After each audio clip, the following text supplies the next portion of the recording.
네, 발제자분들의 그 주제 발표를 마무리하고 지금부터 우리 그 발제자분들과 함께 패널 토론을 진행하도록 하겠습니다.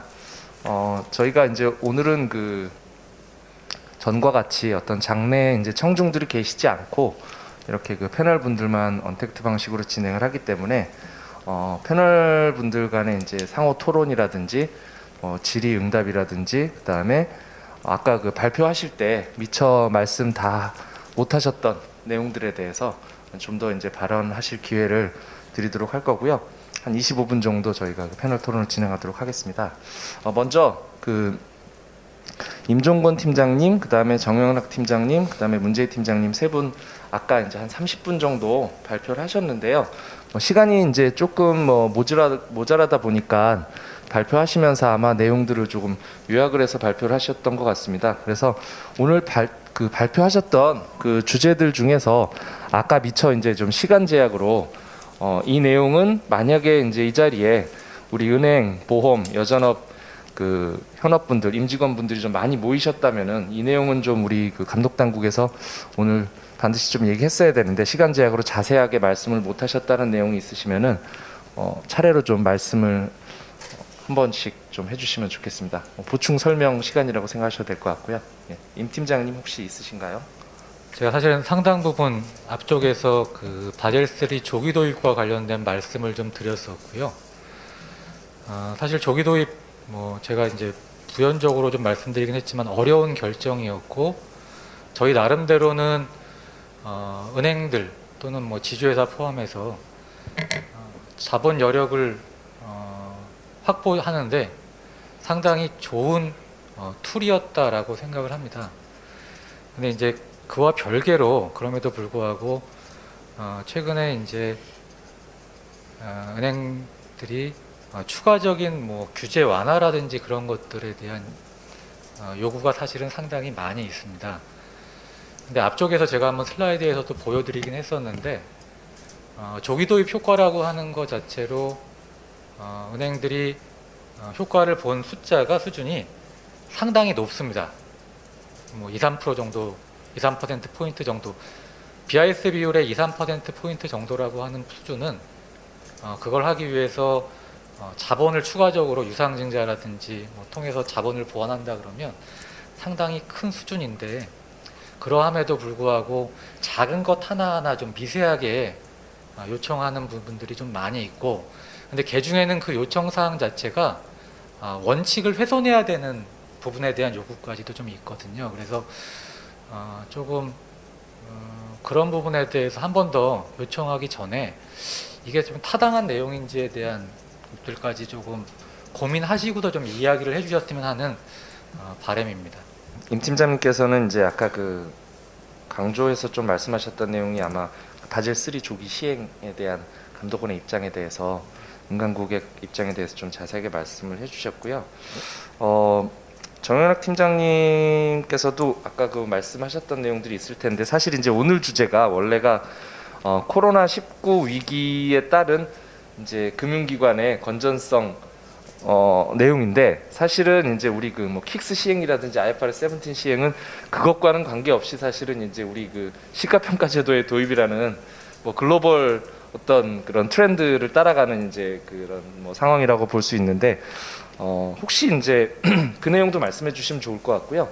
그다음에 혹시 보험권에서도 지금 이제 우리 은행권이라든지 아니면 우리 여전업 같이 코로나19 상황에선 지금 사실은 아까 그 채무의 어떤 유예라든지 여러 가지 이제 그런 관련된 여신이 있기 때문에 이쪽은 그런 얘기들이 많이 나왔는데 보험권에서도 혹시 그 코로나19하고 관련해서 보험사들이 이렇게 어려운 분들에 대해서 어떤 좀 그러한 그 정책이라든지 이런 걸 펼 수 있게 보험감독국에서 이제 하시는 내용들이 있으신지 그런 내용까지 포함해서 한번 답변을 주시면 좋을 것 같습니다. 그 코로나 관련된 대응하는 부서가 따로 있다 보니 제가 이 자리에서 말씀드린 것은 적절하지 않은 것 같습니다. 다만 이제 그 보험회사가 2023년에 시행하기로 예정되어 있는 신지급 예력 제도를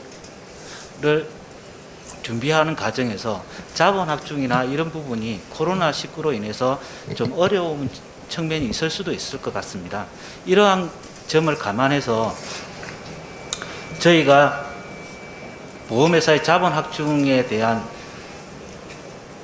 부분을 좀 완화하기 위한 측면도 일환으로서도 경과 조치를 고려하고 있는 점을 말씀드리고요. 다만 여러 가지 방법 경과 조치와 관련해서는 보험회사들이 상당히 관심을 많이 기울이는 걸로 알고 있습니다. 이에 관련해서 여러 가지 이야기도 들리고 있고, 이런 방안을 지금 어떤 걸 할 건지, 그리고 얼마의 기간으로 할 건지에 대해서는 저희가 심도 있게 고려하고 있는데요. 다만 제도 시행에 따른 급격한 충격을 최대한 방지하려고 노력할 예정입니다. 다만 이런 제도에 대한 충격을 완화하는 경과 조치만으로는 기대하고 보험회사가 준비를 철저히 하지 않으면 또 안 되기 때문에 이런 부분도 감안할 예정이라고 아까 발표할 때도 말씀을 드렸습니다. 지금 현재 제가 알기로는 보험회사의 건전성이 개선되고 있고 향후에 또 어떻게 변화할지도 모르는 상황이기 때문에 이런 점을 감안해서 적절한 수준의 경과 조치를 마련할 예정으로 있는 점 말씀드리고요. 그리고 필요한 사항이 있으면 언제든지 저희에게 아직 제도가 시행되기 전인 만큼 의견을 개진해 주시면 감사하겠습니다. 네, 정 팀장님 그 보충 발언 좀 들었고요. 그다음에 그동안 이제 금융 포럼에서는 우리 여신금융감독국에서는 자주 이제 나오시지 않으셔가지고 오늘 오랜만에 굉장히 귀한 걸음 해주셔서 좀 좋은 말씀들 많이 해주셨는데요. 은행 쪽에서 말씀하시는 내용들하고 좀 많이 좀 겹치는 내용들도 있을 수 있고 그렇긴 한데 어쨌든 아까 설명하시면서 그 틀에 맞추셔서 설명하시다 보니까는 이제 우리 코로나19 관련된 내용이라든지 아니면 또 그동안 이제 자주 이 금융포럼에 못 오셔가지고 여전업 쪽에서 좀 말씀하셨어야 될 내용들에 대해서 좀 쌓아놨던 말씀들이 있으면 좀 말씀을 해주시죠. 더벨 금융포럼에서 작년에 한 해 여전사에 관련된 기사들도 많이 나고 관심들이 많아서 아마 저희 번역을 초대를 하신 것 같은데요. 일단 작년에 여전체 어떤 시장의 경색을 겪어보니 이게 시장에서 어떤 여전체에 관련된 우려가 퍼지면 이게 우량 회사든 비우량 회사든 여전체에 관련된 신뢰가 이제 떨어지면서 전반적으로 위험이 확산이 되는 경향이 있더라고요. 그래서 저희가 이제 이 자리에서 사실은 궁금하신 내용이 많으실 텐데 여전사들이 이제 아직 확정되지 않은 그런 내용들이 많아서 제가 다 말씀드리기는 어려운데 기본적으로 올해 이제 여러 가지 개선들을 해 나가야 할 것 같습니다. 작년에는 코로나19 상황이 이제 닥쳐서 다들 사실은 그 상황을 극복하는데 이제 초점을 맞췄다면 이제는 이제 체질 개선이라든지 어떤 앞으로 이런 것들이 반복되지 않도록 하는 조치들이 필요할 것 같고요.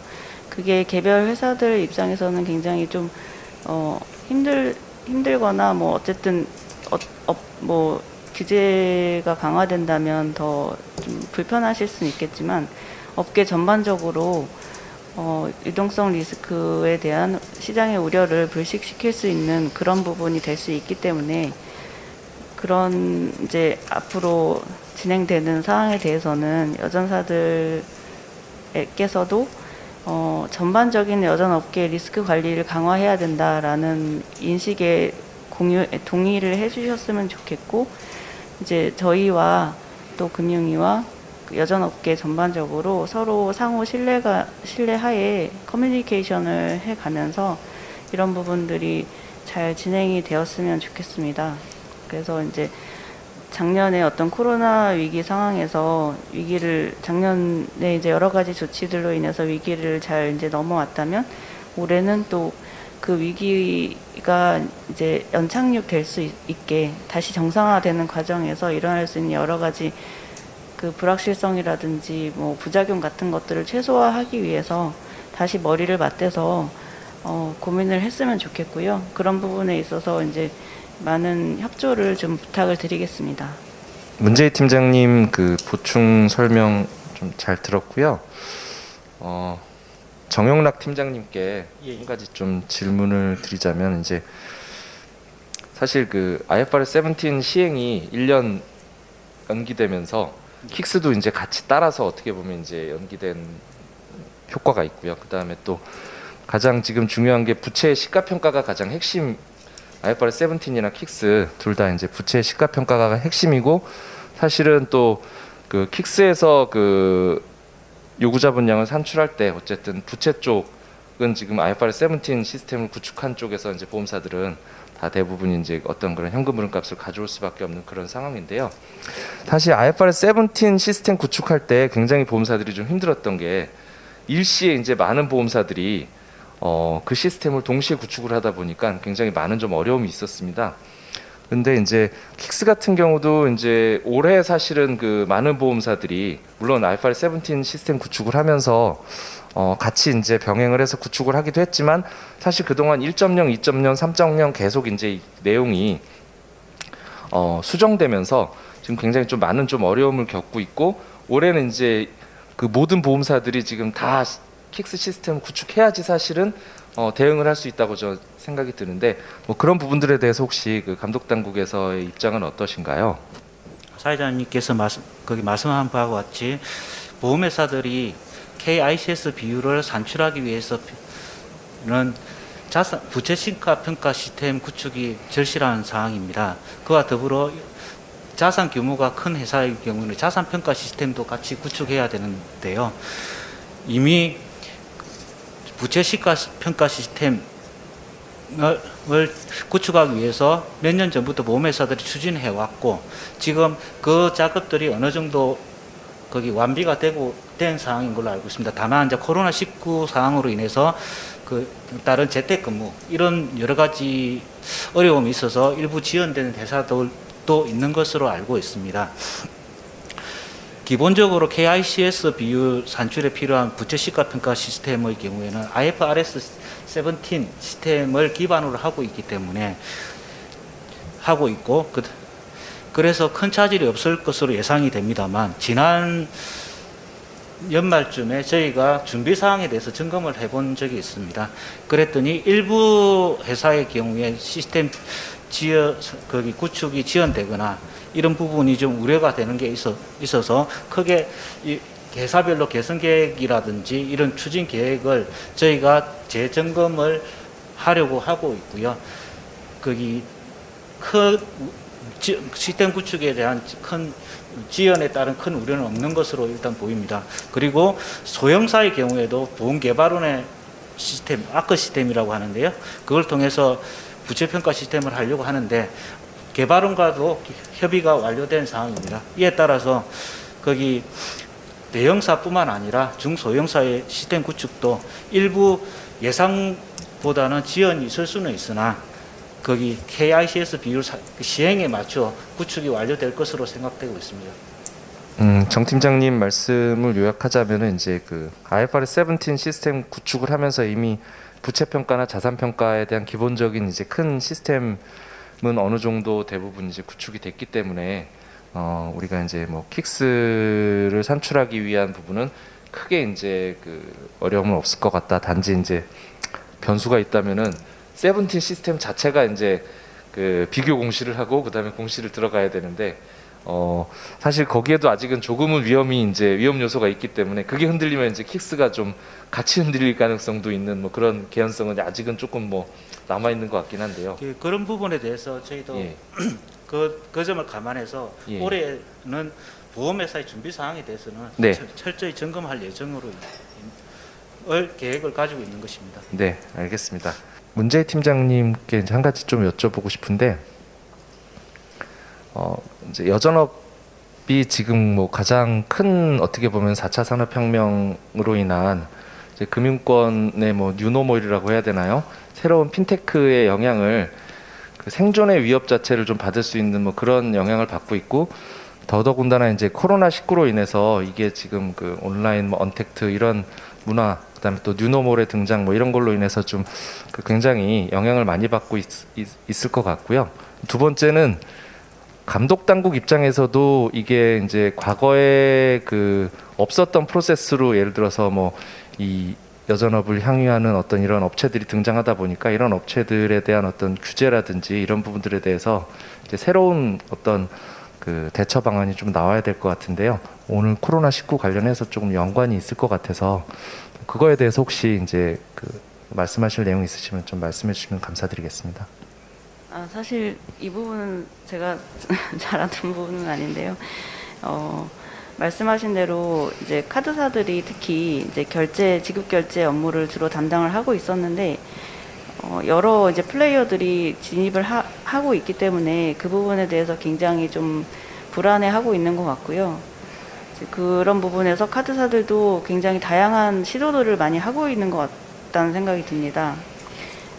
그리고 이제 코로나19 관련해서 이제 코로나19로 인해서 일단 소비가 줄어드는 부분이 일단 가장 초반에는 카드 부분에서 있어서 어떤 영향을 미칠지에 대한 좀 두려움 같은 게 있었던 것 같고요.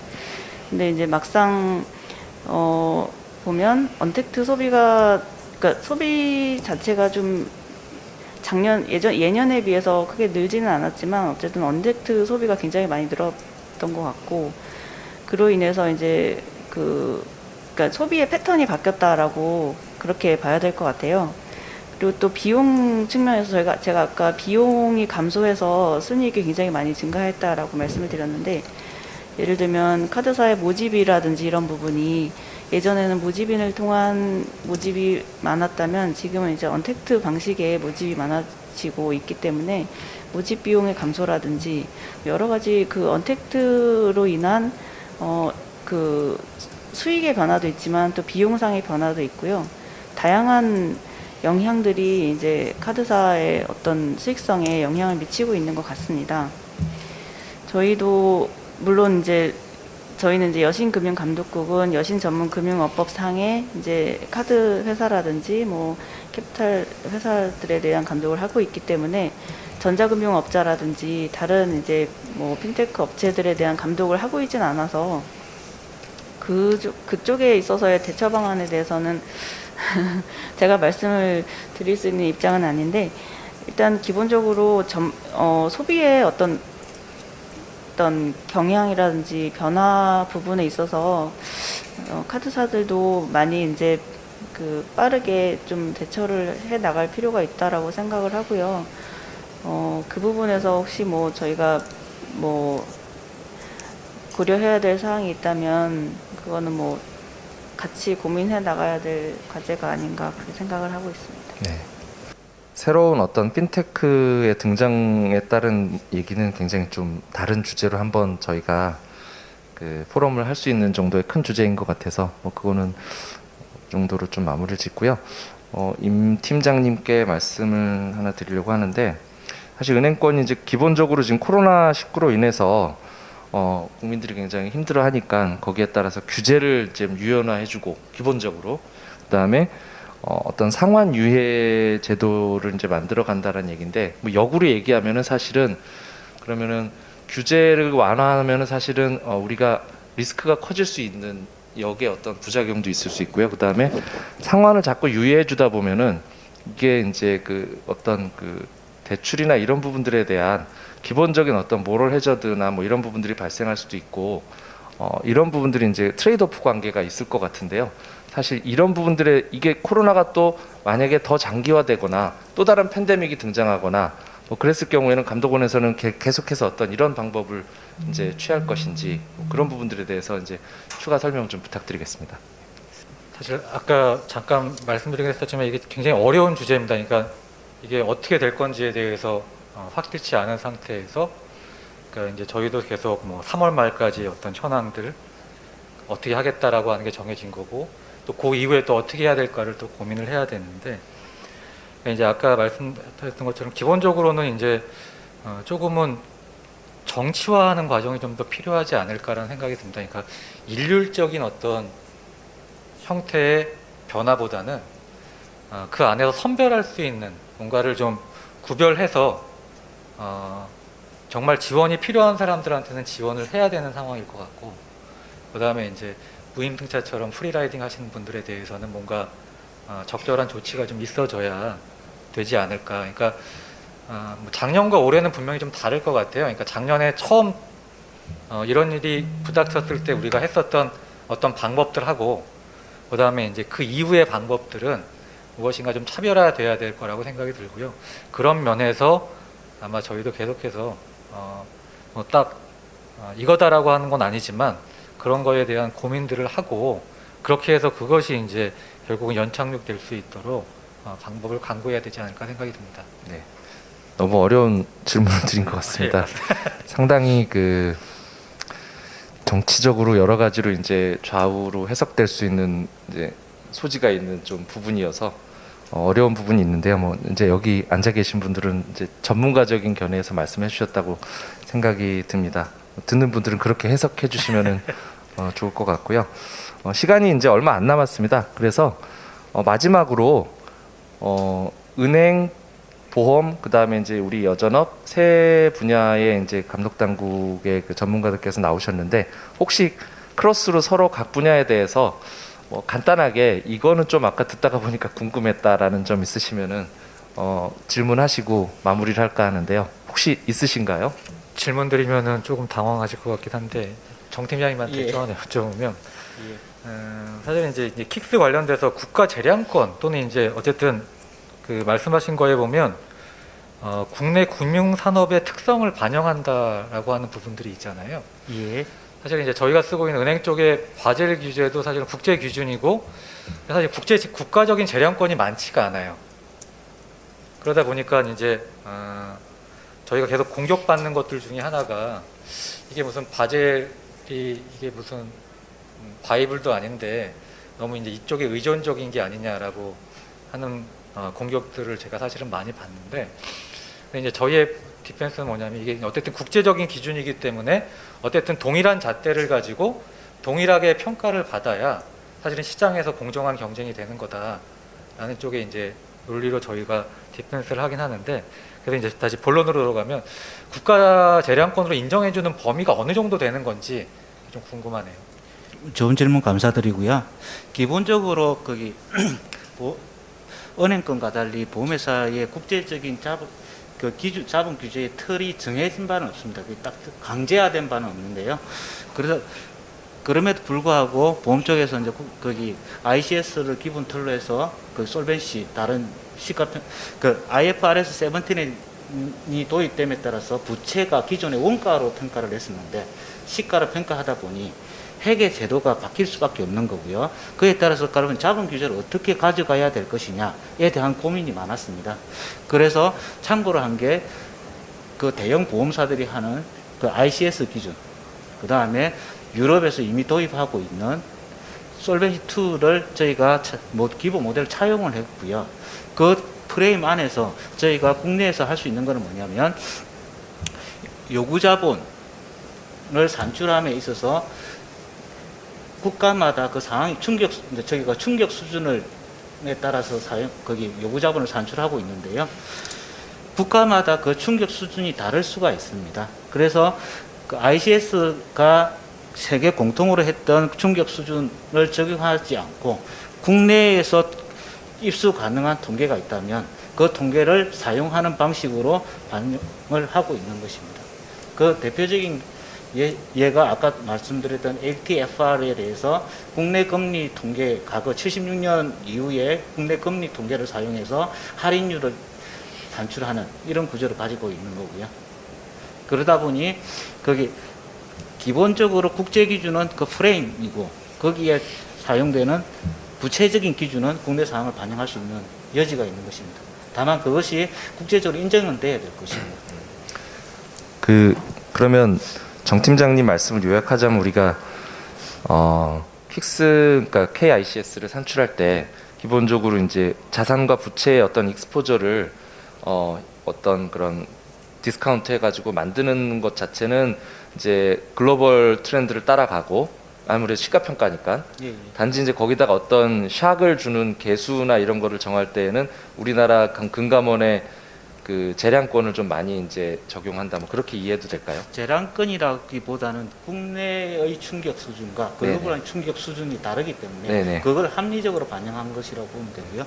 그다음에 부채평가의 경우에도 현금 흐름이 나올 텐데 현금 흐름을 어떤 식으로 뿌릴 것이냐에 대해서는 국제 기준을 따라가지만 다만 그걸 할인하는 방식은 또 우리나라의 금리 상황이라든지 글로벌한 금리 상황이 좀 다를 수 있기 때문에 그걸 반영한다고 보시면 될 것 같습니다. 뭐 글로벌 보험 상품이나 환경이 우리나라 보험 예, 환경과 그것도 다르기 때문에 맞습니다. 기인한다고 생각할 수 있겠네요. 예, 그렇습니다. 예. 예, 좋은 질문해 주셨고요. 사실 그게 이제 계속해서 아마 다른 업권에서는 궁금하셨던 부분일 수 있을 것 같습니다. 뭐 바젤이야 이제 우리 공통적으로 다들 공부를 많이 했기 때문에 네, 다들 아시지만 KICS나 이런 건 좀 생소하니까요. 다른 업권에서는.